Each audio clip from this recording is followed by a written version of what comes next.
episode of Power Move Makers. This series was created with a simple goal in mind: to bring to the table high-level executives, successful entrepreneurs, or just all-around inspiring human beings. Not just focusing on their success, but more important, shining a spotlight on the road they traveled to get there. Now, this week's guest, I'm so happy to have him on the platform. Been a big fan for years. He is an NBA analyst. He is the president and founder of the King Movement. Please welcome to this week's show, Mr. Chris Broussard. Chris, what up, brother? What's up, man? How are you? I'm good. Thanks for taking time to stop by the show. I appreciate you. Nah, I'm excited about it, man. I see you've been making power moves, so I had to get on. Well, we're trying to use this platform to educate our community, to inspire, and just really try to plant seeds that it doesn't matter where you come from. It does not matter where you start. If you work hard, if you dream big, you can work your way out of your current situation. So bringing brothers like yourself on who are operating at the top of the game, but more important, I love the fact that you are so faith-driven. I think you're going to be able to share a lot with our audience this week. Man, I'm looking forward to it. And again, thank you for having me on. Absolutely. Now, we talked offline, and I just realized that you are here on the East Coast. Where are you originally from? Well, I was born in Louisiana. Baton Rouge. So like Broussard is like Smith down in Louisiana. They got really? Okay, so is that Creole? Creole, yeah, I'm Creole on my father's side. But they got a town named Broussard, streets, restaurants, all that. But I didn't grow up down there. I moved around a lot as a kid. So I lived in Cincinnati, Ohio, Indianapolis, Indiana, Syracuse, New York, Des Moines, Iowa, and then Cleveland, Ohio, all before I finished high school. So I graduated from high school in Cleveland and worked. I went to college near Cleveland at Oberlin College, worked in Cleveland right out of school for 8 years. And so more than any place, I'm from Ohio or in the Midwest, but I did move around a lot as a kid. Okay, if this was out of the country, I would ask if somebody, your mom or your dad, was in the service, what made you guys move? You just named about 6 different places within the United States. Right. Yeah, my dad worked for Travelers Insurance Company. Uh-huh. He was a personnel manager, and he just got transferred. So after the age of 7, I never lived anywhere for even 5 years until I became an adult. So it was pros and cons to that. You learn a lot. But yeah, that's how I grew up. And then in 1998, I moved to New Jersey, and I've been here ever since. Gotcha. You have brothers and sisters? I have one younger brother. He's a year younger than me. Okay, so I'm assuming you guys must be pretty tight, because if you're moving that frequently, all you got at that point is each other. I mean, are there any lifelong friends that you were able to make along that journey?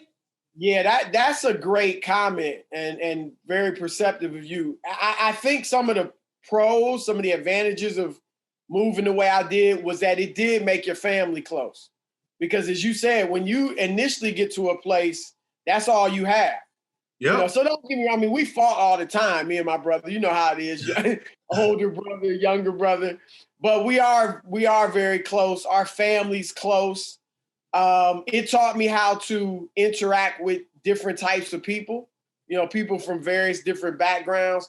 And also it taught me that you could be happy wherever you were at. There are certainly places I like better than others, but I generally made friends and was happy and had fun every place I was at. And so those were some of the advantages to moving around. But that's good, interesting you picked that up, because that is a benefit of it for sure. I don't know if you intended this, but you just dropped a major gem I want to bring to our audience, because I really love to motivate and inspire whenever our guests drop a major gem. You said you learned that you can be happy wherever you're at. And I know you were talking geographical location, but just in life, I don't care, where you're at in life, you can literally be happy where you're at. So I want people to pull from that statement, because people often think, I'm going to be happy when I make X amount of dollars, or I'm going to be happy when I get to whatever the variable might be. But just as a gym, you can be happy literally where you're at. I don't care if you're living in the projects or you're living in a mansion. I don't care if you're living in a studio or the penthouse. You can be happy where you're at. So thanks for even saying that. No, that's the truth. And I think one thing that holds people down from being happy or from enjoying life is this notion that I have to get this or I have to get that to be happy. And you can tell yourself lie to yourself, really, the reason you're not happy is because you don't have this amount of money or this amount of power or these material goods, but it really is more inside of you. And you and I mean, the business you're in, the business I'm in, you meet a lot of people who are wealthy, rich, famous, and aren't happy. In fact, Adam Silver, the commissioner of the NBA a few years ago, said he's struck by how many of the NBA players aren't happy. And Kyrie Irving said, you know what, he's right. And these are guys that have everything the world could offer. And so that's very important. Now, look, if we really look at history, you'll even see that some of our ancestors who were enslaved, even though obviously it's a negative situation, they wanted out. They found a way through their faith to make it, maintain, sing songs of protest, sing songs of struggle, but also sing some songs of victory and hope. And it doesn't, some people mistake that for, they were happy in slavery. They didn't fight to get out of slavery. No, you can fight, you can push, you can know that you have ways to go or there are things you want to gain and yet still be happy during the fight, during the struggle, right? I think, we as African Americans, I'm one that has come to believe that we deserve reparations and that we should be pushing for reparations. But that doesn't mean that until we get them, or if we don't get them, I'm going to be miserable. And I think we as a people are going to be stuck in a lower level. No, even as we push for that, we still can be happy in the position we're in and make the most out of the position we're in, even as we may push for something different. You just said a mouthful, and that is, you took it back to slavery, where, as you should, but that's the wonderful thing about our people. It's the wonderful thing about our women in particular. I think about my mother, even as you were talking, and it did, I grew up poor in the South Bronx, and some of the happiest times of my life comes from being in the South Bronx when we had nothing. But my mother always sang songs of joy. We were always brought to the church since we were young. And that's what it was all about. It didn't matter, what you had or what you didn't have. You were still, your perspective on life, shouldn't depend on material things. And that's one thing I will credit with our people is we have a way of singing songs of victory and claiming victory when materialistically we don't have anything, in our presence at that moment. So you're absolutely right. Yeah, we've obviously proven to be a very resilient people. And I've made this statement before. I think that the strongest person in America is the Black woman. Without a doubt. And I say that because, number one, they have to deal with the racism and discrimination and hardships of the mainstream society, like all Black people. And yet they also have to deal with a lot of the mess that we as Black men put them through. you know, and yet when you look at things like the suicide statistics, Black women are at the lowest. You know, when you look at things like college education, master's degrees or advanced degrees, Black women are among the highest. And they're lapping Black men. I mean, 2/3 now of like the PhDs, 2/3 of Black PhDs, 2/3 of Black master's degrees and things like that are Black women. And I think you said it about your mom. One of the reasons that they are so strong is because we all know Black women have had this immovable faith in God. Whoa. Yes. I'm not saying they're perfect. I'm not saying they don't make mistakes and all that stuff, but they have that faith in God. And you know this. I mean, how many brothers, certainly this generation is getting a little different, but previous generations, you can almost bet every brother had a mother, a grandmother, an aunt, somebody dragging them to church, you know, when they were little, as you said. And we as Black men need to tap into that faith that our Black women have had. Because as I said, by every measure, they're more successful than us by far and more well-adjusted than us by far. And I believe it's because of their faith. And the truth is, man, we as men, regardless of your race, but we as men, we are supposed to be the spiritual leaders of our households. Mm-hmm. So it's backwards that when we look back on our faith, we can only count on that mom, that grandma, that aunt. We used to hear her praying all the time. She used to be the one always talking about Jesus and reading her Bible and all that. It should be the men, women too, but we should be able to say, I used to catch my dad praying. My dad was the one making sure we went to church. My dad was the one I used to see reading the Bible. You know, that's when we get to that point, that'll help us a great deal as a people. And my whole thing is we got to improve the quality of life in our communities. And I think that will go a long way in doing it. To all my movers, if you love educational and inspirational content just like this, please like, comment, and subscribe to this channel. But most important, if you know anybody making power moves just like you, share it. Now back to the video. So let me ask you this, you know, and I do want to get to what people know you for, which is your professional career, but I want to stay on this line for a second because I find it so fascinating, and it's always such a pleasure to speak to a brother, an accomplished brother who is loud and proud about his faith and is not just talking it, but living it as you do. So we talked about the church and we talked about women. Why is it that you think, because me going to church and being in a Black church my entire life, it's always lopsided in terms of the numbers when it comes to the men versus the women in church. Traditionally, it's probably 4 or 5 to 1. Right. You know, that you'll see more women in the church than men. Why do you think that is?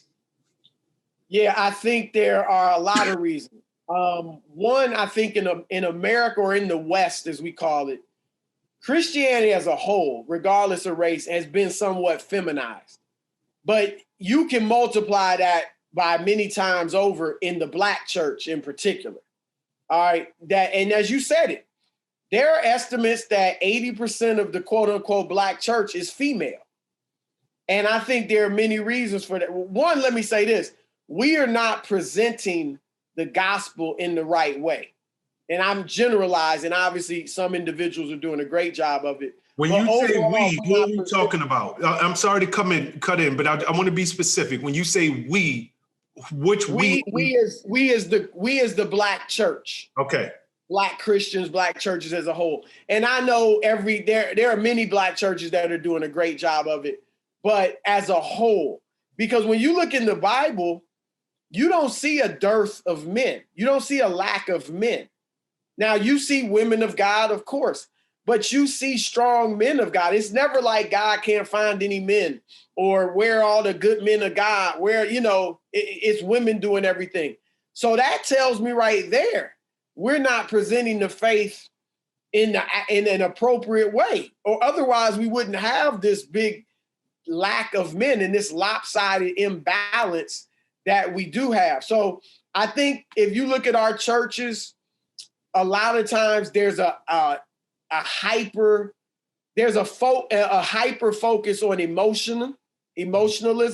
Mm-hmm. And we're all emotional beings. So that's good to some degree, but I think it's going overboard, and that can appeal more to women.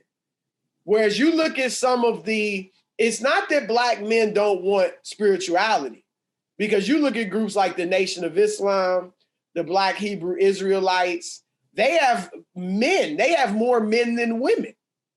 But they don't focus on, it's not just a lot of emotion and getting you to dance and getting you to shout. And that may come naturally, but it's not focused on getting that reaction. And so I think that's part of it. And so I think we have to present the gospel, if we're men, in a masculine way. And that's one thing we do with the King Movement, which the organization I preside over. It's about living the gospel as men of God and presenting it in a masculine way. I think a second reason, in particular, talking about Christianity, is that if we be honest with ourselves, white Americans control most aspects of our life outside of the interpersonal relationships, which even then can be affected by the systems that whites have put in place. But the economic system we live under, controlled by whites. The educational system we live under, controlled by whites. The judicial or policing system we live under, controlled by whites. The one thing that no other human being should be able to control is your relationship to your creator, to God, and your spirituality. And so I believe a lot of Black men feel like, there's that myth, that lie, that Christianity is the white man's religion. So a lot of brothers feel like if I come to Christianity, I have to kind of come under the white man again. I'm already under him in terms of economics, education, the policing system. I'm not giving my spirituality to him. And that actually is a biblical mentality, because the Bible says there's one God and man, and there's one mediator between God and man, and that's Jesus Christ. So the white man has nothing to do with it. If you follow Christ, it is between you and God. You don't have to come under white folks or Black folks or Asian folks or whoever. It's between you and God and his word. And so I think but brothers having that misconception that I have to be more submissive again to the white man if I become a Christian, I think that's a part of what keeps them from church as well. And there are other reasons, but I think those are some of the big ones. Understood. You mentioned a couple of things I want to tap into, and the conversation this is going in such a great place. So there's a few things that we jumped over. You were born into Catholicism, correct? You weren't always a Christian. Catholic. Yeah, I was raised Catholic. How do you go from being a Catholic to this devout Christian? Well, I was raised Catholic, as you said, and I became a Christian my senior year in college. So I met a girl, now she's my wife. Like a lot of brothers, right? They come to faith through a woman. But she was a Christian, and she was really the first close friend I had who really exposed me to biblical Christianity. And so we dated for a while. I wasn't a Christian. I wasn't trying to live a Christian lifestyle. Being raised Catholic, I was taught stories about Jesus and all that, went to Catholic schools, but I wasn't living it. I was out doing my thing, doing whatever I wanted to do. And so she was the first person to kind of expose me to biblical Christianity, what we call being saved and all that. And then eventually, you know, God really pricked my heart to the point where I wanted to live for Christ, which happened my senior year in college. And a lot of my boldness, as you mentioned, it comes from various things. One, obviously, the example for any Christian should be Jesus. And he was bold. He wasn't afraid. You know, he was outspoken. He challenged people. He even said, if you're ashamed of me and my teachings, I'll be ashamed of you. So following him we should be bold. But then I look at some of my other heroes, Frederick Douglass, Harriet Tubman, Nat Turner, Sojourner Truth. They were all incredibly bold. One of my favorite speeches is Frederick Douglass's speech on the 4th of July. What does the 4th of July mean to the Negro? And he spoke before all these white dignitaries about this is ridiculous. You want the black man to celebrate Independence Day and we're in slavery. You know what I mean? So, but his boldness to come out and do that. And then I'm going to be honest with you, because my brother, right around the time I became a Christian, my brother joined the Nation of Islam. He was in it for about 8 years. You remember back in the 90s, the Nation of Islam was really strong. Absolutely. Yep. And their boldness in talking, like in taking pride in living a clean life, taking pride in following their faith, even as I may disagree with their faith. Louis Farrakhan, I remember I'd watch him on TV, and whenever he was on TV, he would talk openly about God. And I look at a lot of Christian ministers on TV, and they waffling. And they don't want to talk about God being the source of their views, and their, you know, they don't even sometimes bring him into the picture. And I was like, that's the boldness that we should have. And so, you know, you see me on TV, I'm not throwing the Bible and Jesus in people's face, but when the opportunity presents itself or when it's an appropriate discussion, I won't shy away from it, because all these examples I'm talking about, we shouldn't shy away from it.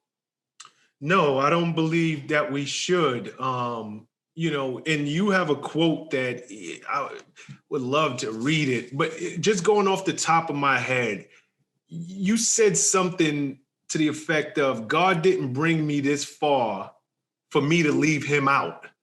And if I got that right, you did your homework. Yeah, like I think that is such a freaking dope quote, because it goes to everything that you're saying, right?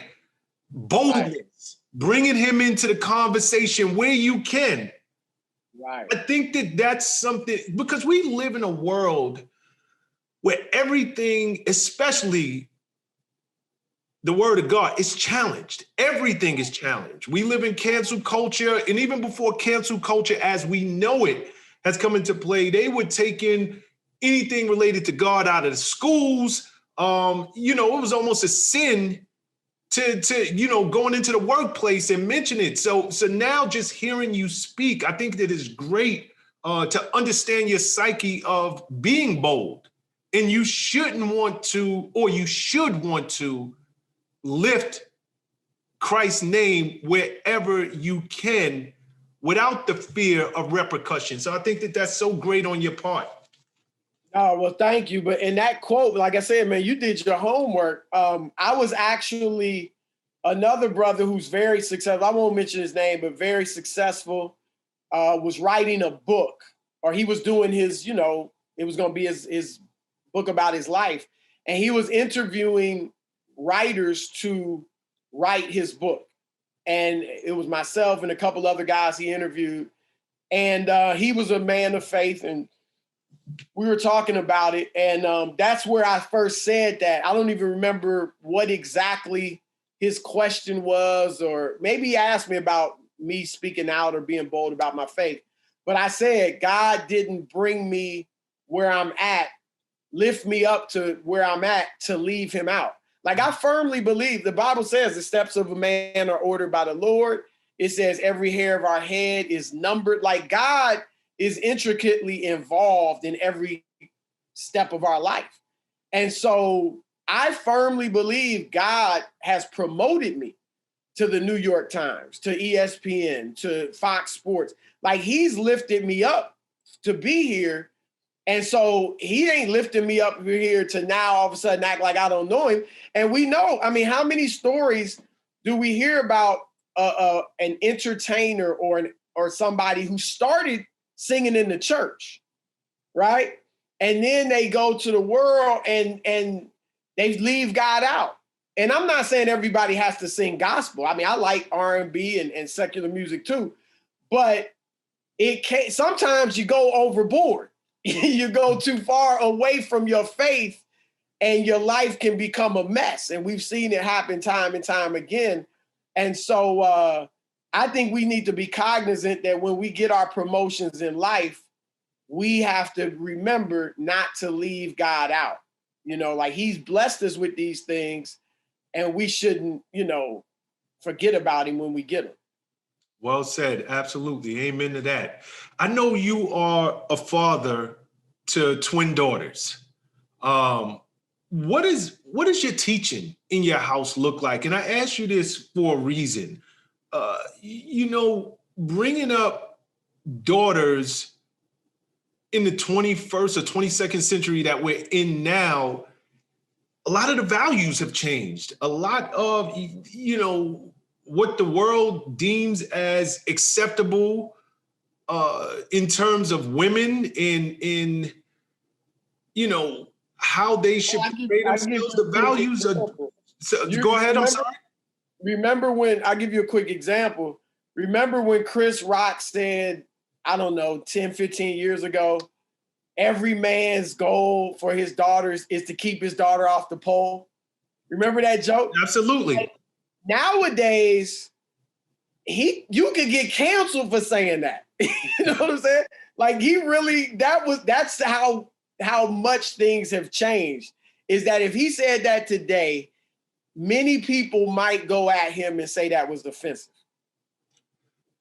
Okay, I'll take it one better. You know, Steve Harvey wrote a best-selling book, Think Like a Man, but Act Like a Woman. His daughter is now #goals by so many other young girls.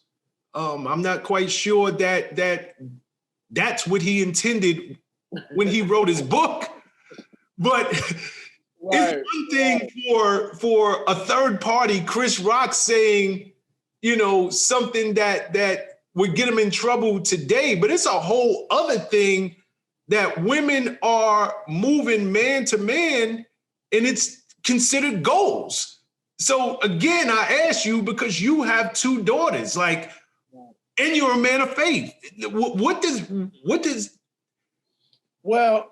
in that house look like? Yeah, my daughters will turn 23 next week. Mm-hmm. So now they graduated from college in May.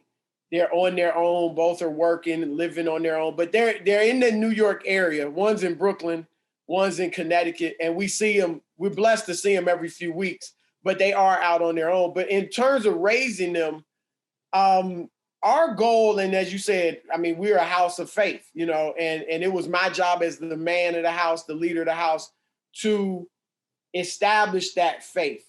And my goal always was for them to see Christ in my life and my wife's life, just as like a lifestyle. Like Sunday, yes, we went to church on Sunday, but it wasn't like, oh, Sundays are our day to be with God. No, it was just a lifestyle in our house. And that's what I wanted them to see. So we would do devotionals, Bible studies every couple weeks, maybe. But we would go to church and, you know, it was just a constant part of our life. And not to the point where we were in church all the time, because I don't like being in church 3, 4, 5 days a week. I go on Sunday, you know, and that's for the most part it. So I'm not saying we got to be in church all the time, but just the Christian mentality and Christ-like lifestyle was something I wanted to show them. So, you know, I like with music, a lot of the music they would hear me playing or listening to was Christian music. Not that I didn't listen to other kinds of music, but Christian music that was like R&B, Christian R&B, or like Mary Mary or Kirk Franklin, or Christian house music, Christian rap music. Like there's all types of stuff out there. And so they heard that, and that reinforces that it's a lifestyle. And so there was some of that. And we talked openly. Like I talked openly with them about dating, about sex, about drugs, alcohol, things like that from a godly perspective. So I was very open with them. And I always wanted, like, you have to walk that fine line, because I didn't want to be too strict where when they left the house to go to college, they just went buck wild because they got freedom, right? But I didn't want to be too lax where anything goes and they just out there wilding, you know? So you have to walk that fine line as a parent, particularly today. And so I wanted to keep the lines of communication open. So if I ever heard them say anything that inside I'm like bugging, you know, I didn't show it on the outside. I would be, oh, okay, so what do you mean? You know what I mean? So we talk about that. Sometimes when music that, you know, they would listen to, and sometimes I would talk to them about the lyrics, you know, and well, what do you think he's saying or she's saying, and what do you think about that? And give them my perspective, but in a, you know, not in an overriding way, but just talking with them about it. So it's a 24/7 job. And I was very involved in my daughter's lives. And like I said, just keeping the lines of communication open to talk about all these various things.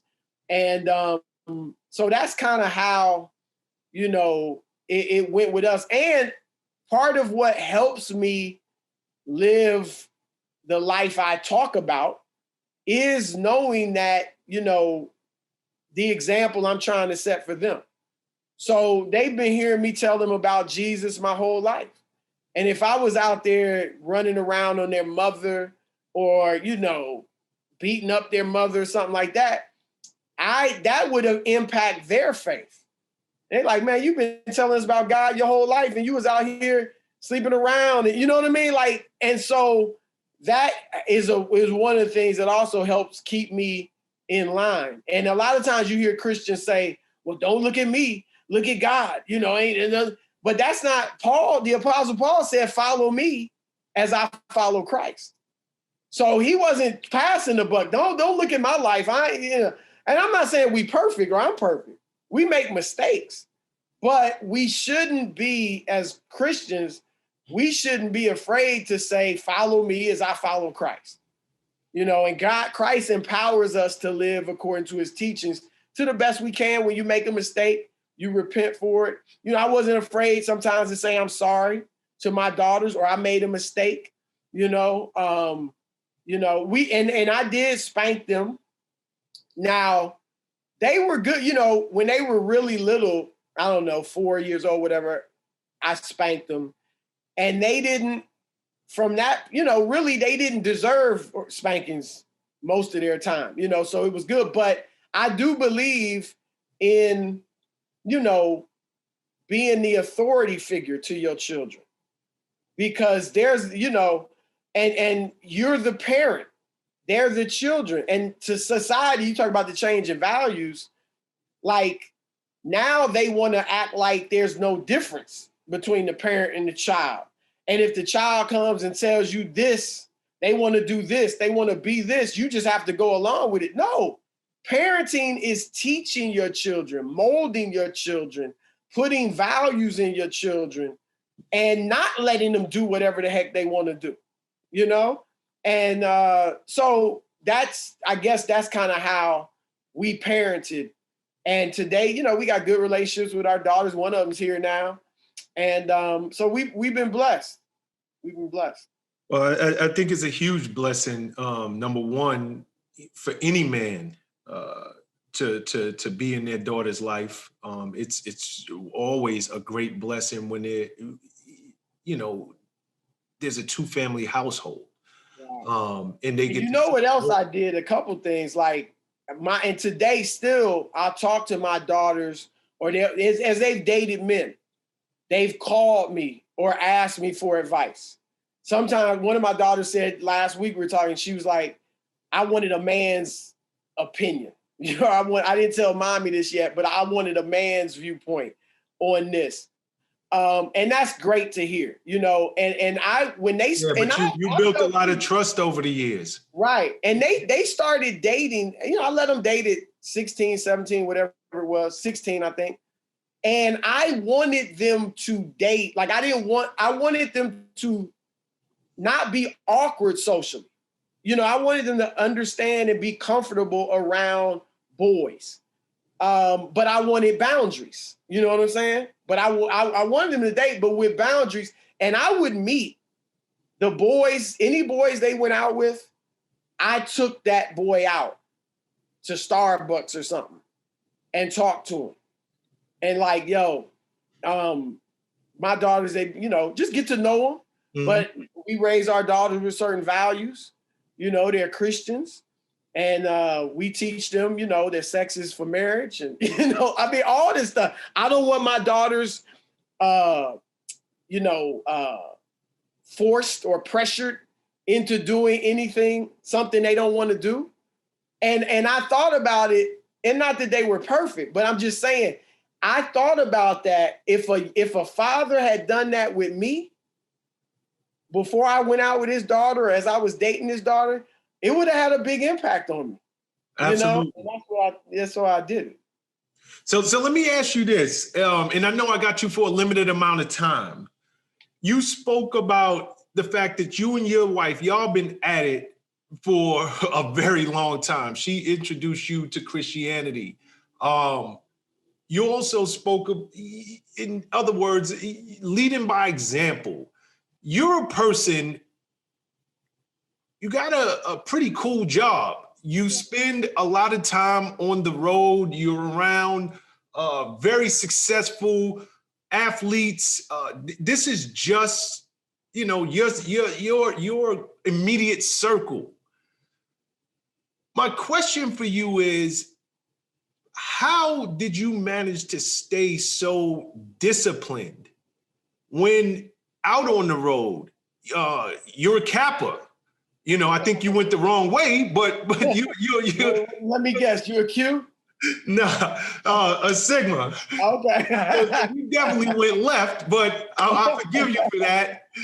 But and just in line with what you do for a living, and bringing it back to the church, I find, and it's just me, within the church, people don't lead by example. And I think a lot of reason why men don't go or men don't participate as much as they should is because so many people who claim to be living the life and claim to be so holy, then it's not the greatest role models. And as I'm listening to you and you're talking about how you raised your daughters and how long you and your wife been going at it and you doing what you're doing professionally, but understanding that there's something greater that you serve. How have you managed to just stay so disciplined with Christ when we see preachers all day, every day, doing unconscionable things, right, and letting their congregations down? One preacher, a friend of mine, he's got a huge congregation. He said, he said it this way. He said, I love God more than I love my flesh. So you're tempted. I'm tempted. Come on, as you said, I'm out on the road. You're seeing beautiful women. I'm around the NBA, so you're definitely seeing the cream of the crop. But for me, my testimony in terms of when I came to Christ, I had a lot going for me. I was raised middle class. When I gave my life to Christ, I was in college. I was captain of the basketball team. I had good grades, and a newspaper in Ohio, the biggest newspaper in Ohio at the time, had promised me they were going to hire me after I graduated in a year. And so I had like everything going. You know, I had the quote unquote American dream, and yet I still was empty inside. I still felt a void. And when you have a lot of the things the world can offer and you're still not happy or content, that can lead you to be miserable, because you wonder, what is it? What don't I have? You know what I mean? Like, why am I not happy why don't I have peace? And so that's what drove me to Christ, you know, and I gave my life. What drove you there and what keeps you there are two very different things. And I guess I'm just trying to get to the heart. Knowing that I had a lot, I had some money, I had some success, I had some women, all that, but without Christ, I wasn't content. And I didn't have peace of mind. So I know while I could go grab at these things, now I'm at a higher level, so to speak, and I could grab at these things, but if I grab at things that are going to take me away from Christ, I know from my testimony, I'm not going to have peace. I'm not going to be able to fully, you know, you might enjoy it for a moment, but ultimately, it's not going to make you happy. It's not going to, you know, you're going to lose your joy. You're going to lose your peace of mind and things like that. So knowing that we all do things largely because we think it's going to make us happy. We think it's going to make us content. We think it's going to fulfill us. And I know the only thing that truly will bring fulfillment for me is my relationship with God. So that helps keep me from grasping at these other things. Now, I'm not going to claim I've been perfect and all that, but that can help keep you focused on the right path and generally in a lifestyle that's in line with your proclamations. Understood. I want to ask you a few professional questions.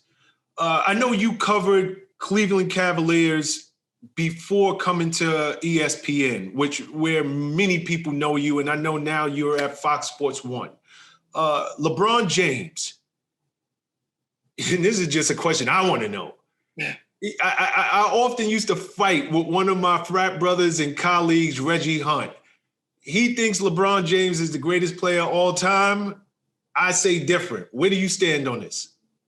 I think LeBron is second to Michael Jordan. I'm sure you probably have Jordan too. Yes, I have Jordan. Yeah, it's several angles for the argument. I believe why Jordan's the GOAT. Number one, and I'm sorry to cut in. You would even put LeBron ahead of Kobe? Yes, I would. Even with less rings? Yes. Okay, go ahead. Rings is, you know, and people get confused, like, because we do focus on rings a lot. But rings is a part of the equation. It's not the ultimate, you know what I mean? In that case, Bill Russell would be the GOAT. Mm-hmm. But I look at various things like Bill Russell had he won 11 championships in 13 years. That's ridiculous. Correct. But individually, he didn't have the type of statistical dominance that a Michael Jordan had. Michael Jordan had incredible team dominance and individual dominance. So you have to have both, in my opinion, to be the GOAT. And you got guys that have great individual, Wilt Chamberlain, incredible statistics and 2 championships, but not enough of the winning to make him the GOAT. So as far as LeBron and Jordan, remember when LeBron was in Cleveland and he went to 8 straight finals from Miami to Cleveland? I mean, he had the Eastern Conference on lock. Like, every team knew Cleveland winning it. You know, LeBron's going to win the East. And when they get to the conference finals, Toronto would have had a great season. Boston had a great season. And then they get to LeBron in the conference finals and they fold, you know, because they knew. Well, LeBron did that to the Eastern Conference.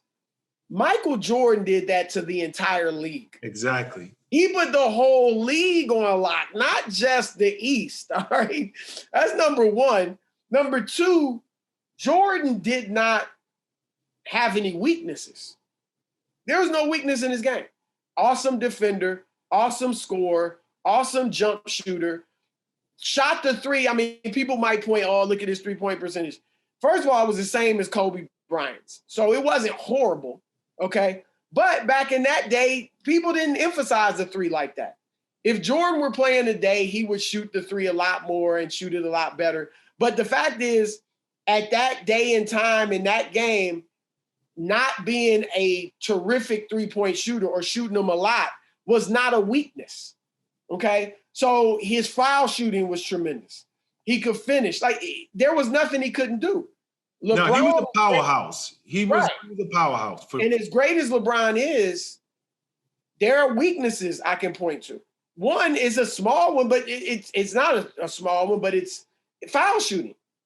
The fact that he's not a guy that, is going to shoot 80%, especially at the end of the game. That is a factor. And when you're dealing with all-time greats, you nitpick because they're all fantastic. It's just little things here, little things there that make the difference, and that's one of them. I also think that, and this year, LeBron is off the ball a little more, but for the most part, LeBron has been overly ball dominant. Like he over dribbles, and instead of being a part of the team system, LeBron becomes the system. And that's one that is a nod to his greatness, right? How great he is, and that he can be the whole system, create all the offense, and still be a very good team. That's what enables him to lift virtually any team to being a playoff team or even a contender. But that makes it harder sometimes on some of your more gifted teammates because they got to figure out, and if you play any ball, if I've been on the court with dudes that were real nice, and one's on one team, one's on another, and they each got handled. They kind of the best player on their team and they doing their thing. And then they get on the same team and one of them has to take a back seat. And he kind of watching and every once in a while get his, but the other dude got the rock, right? And he doesn't know how to move without the ball. He's, he doesn't, that's not his game. And with LeBron, when you're a guy that can do a lot of things on your own, it can be challenging to play with LeBron because the ball's in his hands for the most part, and so whereas with Jordan fit into the triangle system. And Jordan was 2 dribbles, pull up, 3 dribbles, dunk. Like it wasn't no wasted, just 15 seconds, pounding the ball, everybody standing around watching. You know what I mean? He was moving. And that just, I think if LeBron early in his career had been taught to play in a system and moved without the ball more and, just didn't over dribble, he would have probably won more championships. And maybe that would have lifted him above a Jordan. Okay. Another question for you. Over the years, we have, and I speak specifically to the NBA because I know you have covered the NBA as an insider, analyst, broadcaster for many years, writer. There has been a debate that the logo needs to be changed. New face, or not necessarily a new face, but a new silhouette, moving away from Jerry West. Who, in your opinion, should it be? Well, I mean, a lot of people just say Michael Jordan because he's the best player ever. But I think, number one, the Jumpman logo, if that's what you would use, is too synonymous with Nike and Jordan brand, and so that would never work to me because when I see that logo, I'm not thinking NBA, I'm thinking Nike. Well, a lot of people now are calling for Kobe, actually. Well, that's where I'm at. And I'm fine with Jerry West. He was an all-time great player.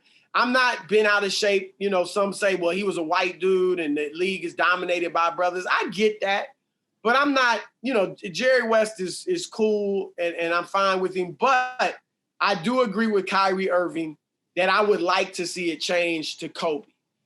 When Kobe died, I said on television, I thought that the league should retire his numbers, 8 and 24 across the league. I thought that'd be an appropriate tribute. But I like what Kyrie's talking about because, and some people would argue, well, why Kobe? Why not Kareem? Why not LeBron? Why not Jordan? Like all these other great players. And I get that because even if you made it LeBron when he retires, then people would say, well, what about Kareem or, some of the other greats? Or if you made it Kareem, they'd say, what about so-and-so? The thing is, the way Kobe died tragically, that would end all that. Nobody would be like, well, why Kobe? No, we understand. Because he was an all-time great player. He was an iconic player. And he died tragically. And no, I can't think of any other NBA superstars that have died in a tragic fashion like that.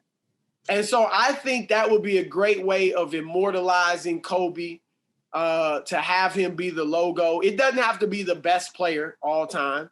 He was one of them for sure.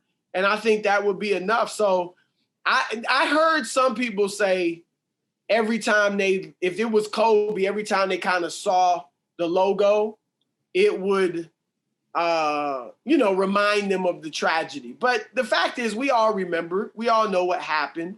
And we see, the Lakers I think they may even have Kobe something on their jersey or, they'll acknowledge him at times. So we all know. I mean, I don't think that's really an issue where we would be heartbroken by seeing the NBA logo because we're always thinking of what happened to Kobe. I think it'd be a great tribute, and I will support it. Okay, before I let you go, I got a question I just have to know this. For anybody who's looking to get into your line of work, I always wondered, you look at people like yourself, the Stephen A's of the world, like how many games a night do you watch? Like, is most of this stuff memory for you? Because you guys know your stats. Right. Like this. Is it just that you have the computer in front of you when you're broadcasting and you're typing in? Like, how does it work behind the scenes? Because I'm a person, my memory stinks to begin with. So to do a job like y'all's where you have to know all of the stats, you have to know what any and every player did night over night over night to be able to talk about it the next, like, how does that even work? Yeah, I mean, you have, one, it's your job. And this, like, if anybody went to you to talk to you about the music industry, you wouldn't always have to prep. You know what I mean? It's what you do. It's what you do constantly. And so that's a part of it. Like, I mean, getting to know the game, even to be able to analyze it to a high level, comes from your years of talking with coaches and players and assistant coaches and executives and learning. I played college basketball, but covering teams, talking to coaches every day from when I was a beat writer, you learn more than you didn't know these things. You know what I'm saying? So that's one of them. And then a big part of the job is reading, and obviously you're on the phones talking to people. But to stay on top of the league, because, on my radio show, and you see Stephen A on television, it's not just basketball you're talking football, That's why I'm asking. Right.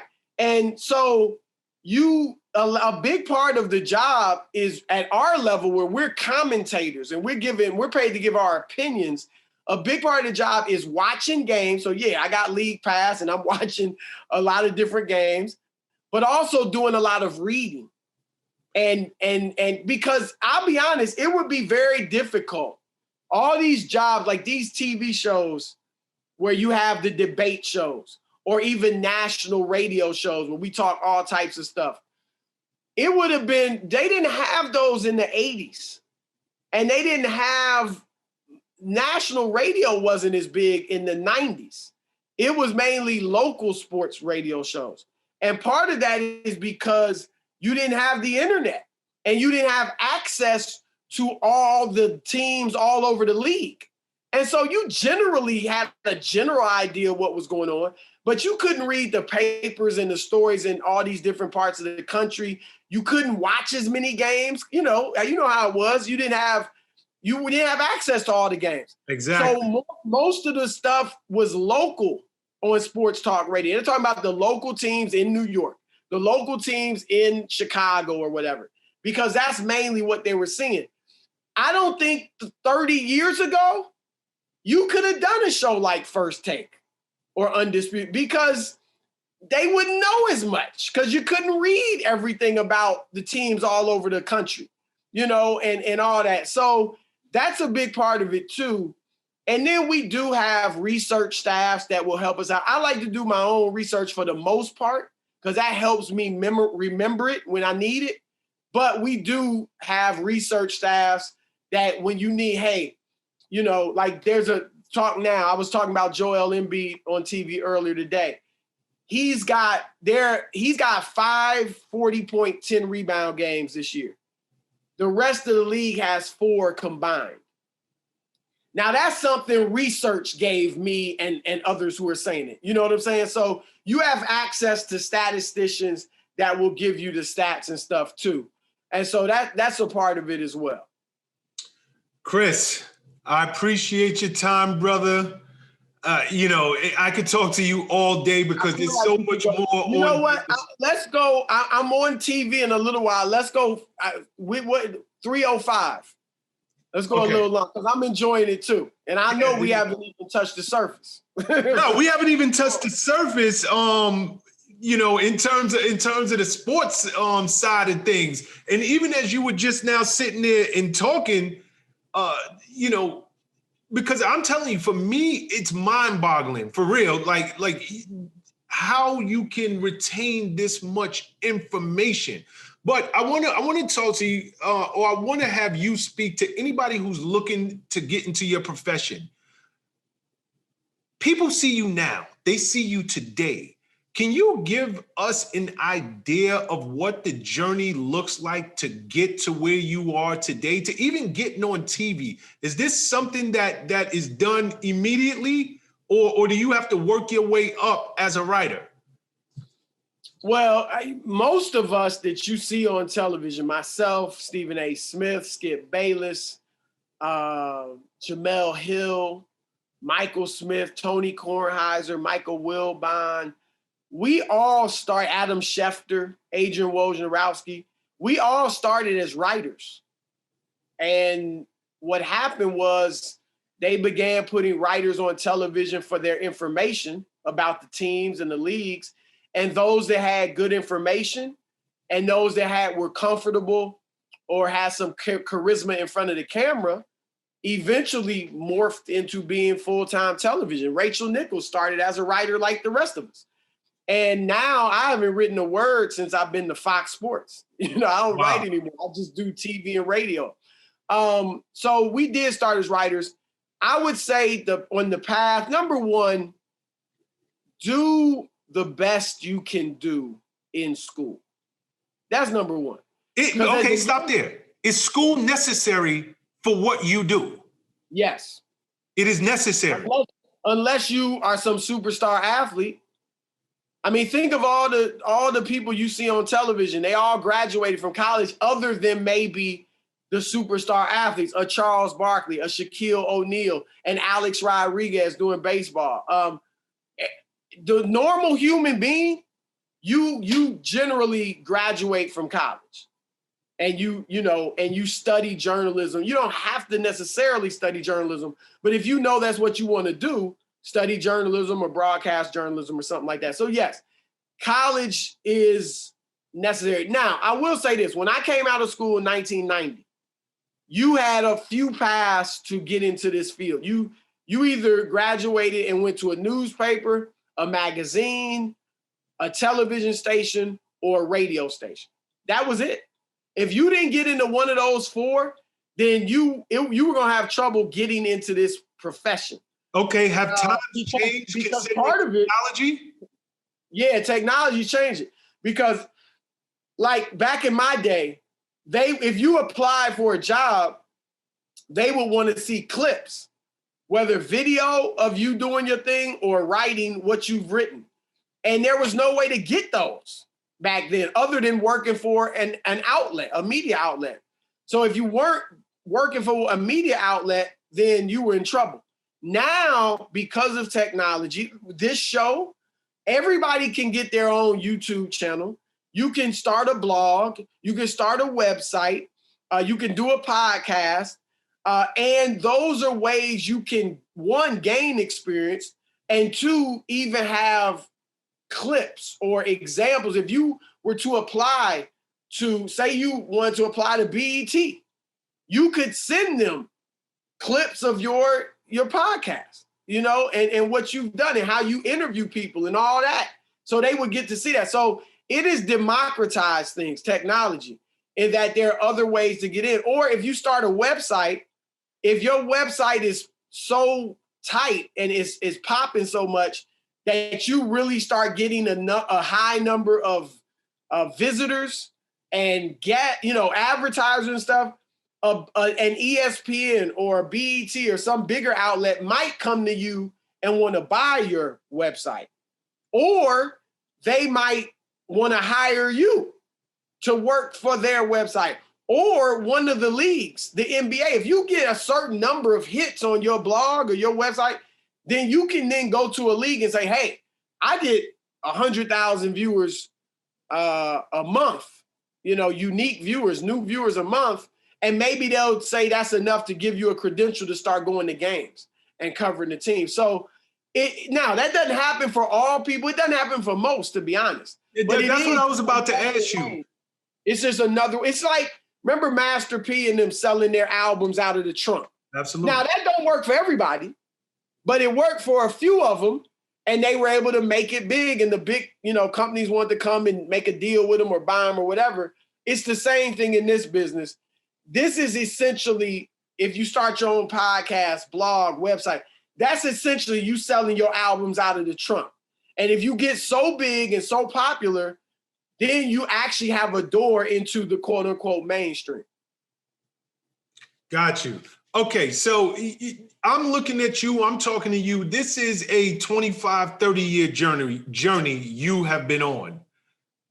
You're basically saying, look, it doesn't always happen, but you can do it on your own and cut that amount of time. The path that Chris Broussard took, it is not necessarily the only road to get to the destination like it once was. Am I understanding that correct?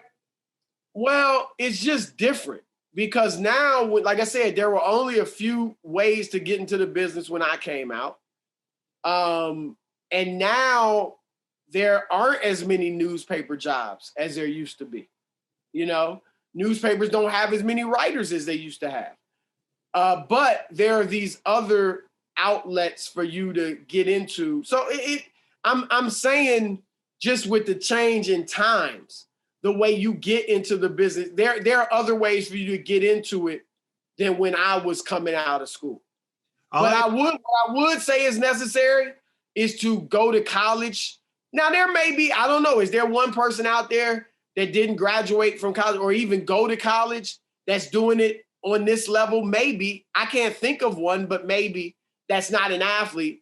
But for the most part, you need to plan to go to college and, you know, get your degree and move in that way.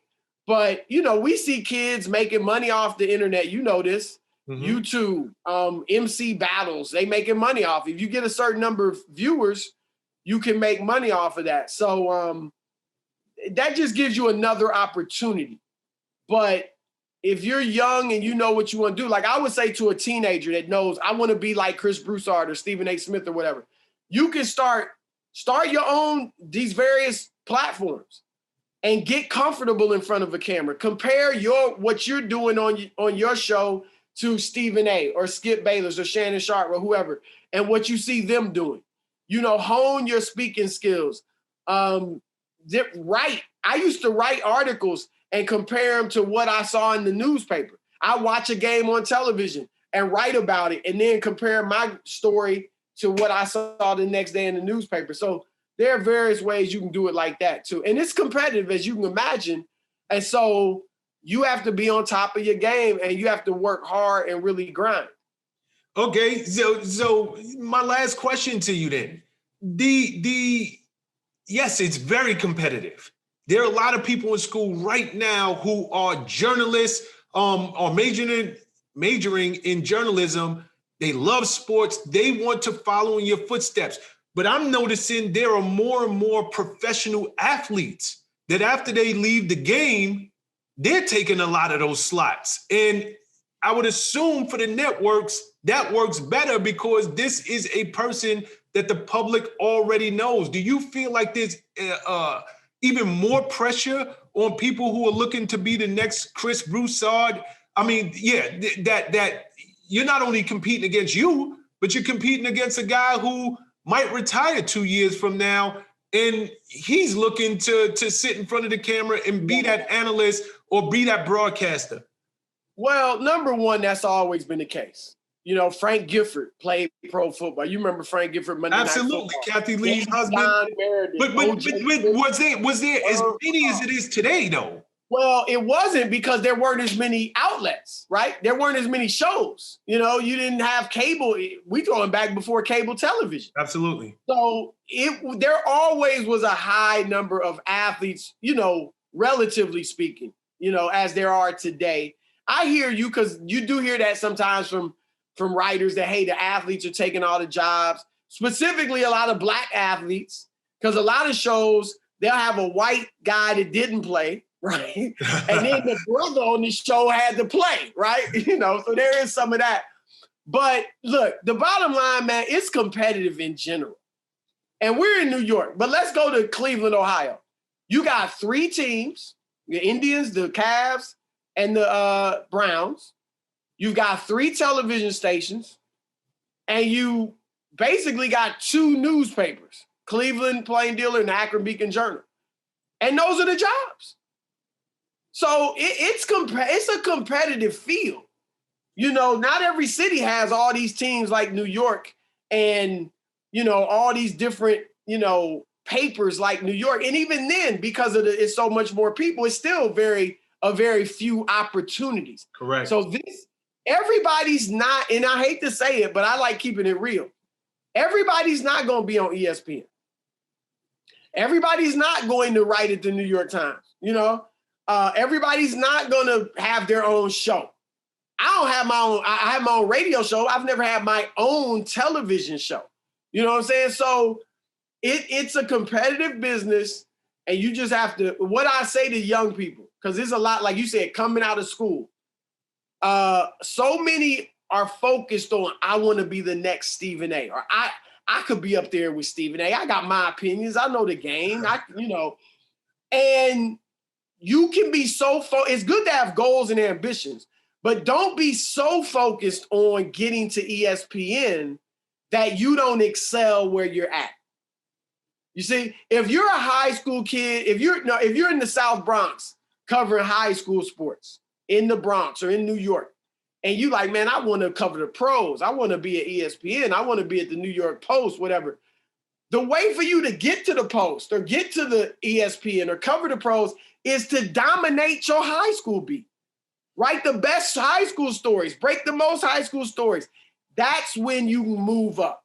That's how I moved up, and that's how most moved up. And so that's what I would say. And then the last thing, I'm going to attribute this to Stephen A. Smith, good friend of mine. Everybody knows Stephen A. He said it, though. He's like, look, he understands.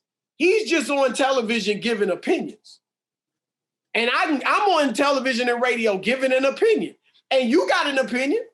So-and-so got an opinion. So they're like, well, why? How you there and I'm not, right? You have to build up the credibility where people care about your opinion.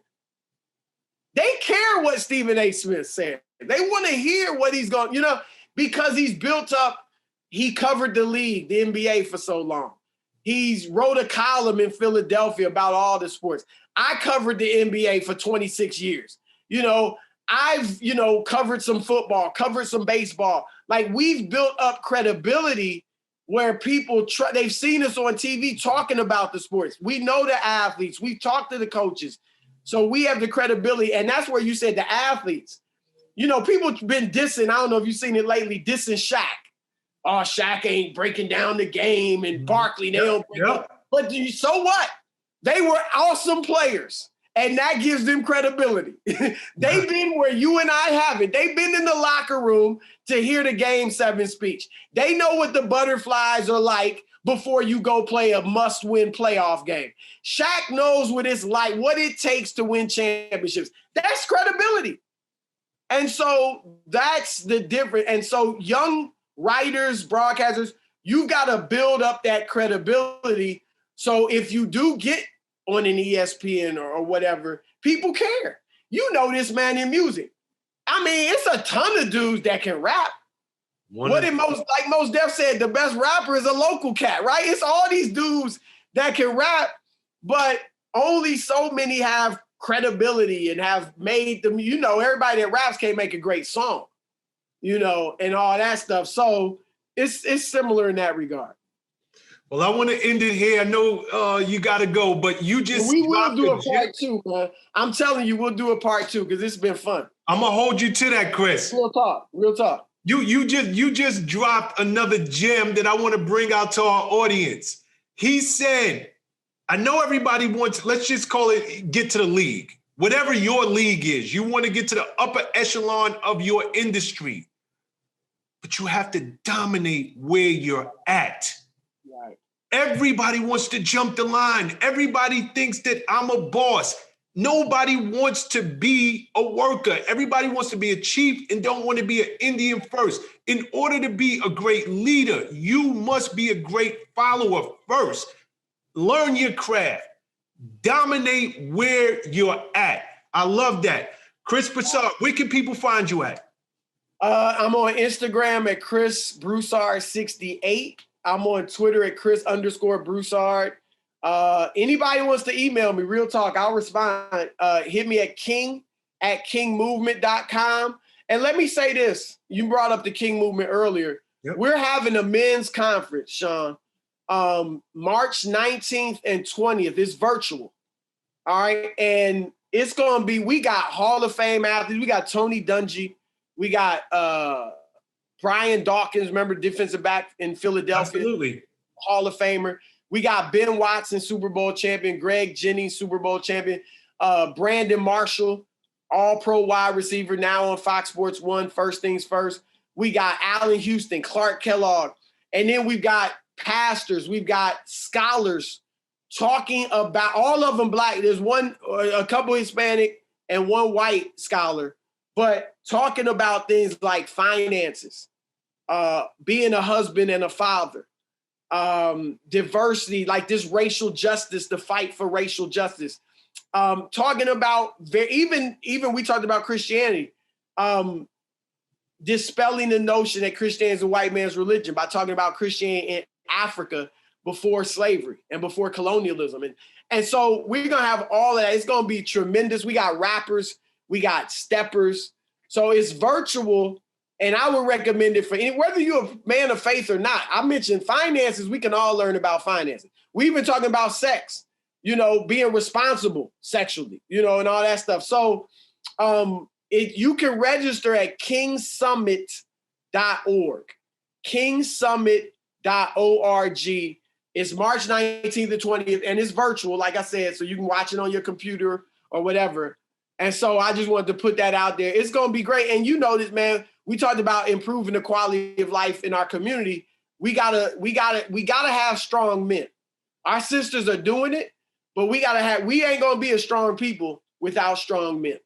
And so we want to build up our men. And so that's what the summit is about. Chris, we'll speak offline. Whatever information you have, flyers, promotional material, please get them over to me. I'm gonna blast it out through my platforms and try to get as many people to this summit. I think it is wonderful that you're doing it for the community. Wonderful you're doing it for the men. And it's just something that we need in this community. So if I can help to get more people over there, I absolutely will. Thank you again. And you are a true power move maker. Thank you. Thank you, brother. And we'll do a part 2. I'm holding you to that. All right. Peace. Peace.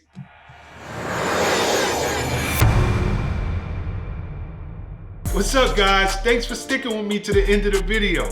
Truly appreciate you. If you like anything you heard here today, go ahead and hit that subscribe button. And if you know anybody that can benefit from this message, feel free to share. Peace and love.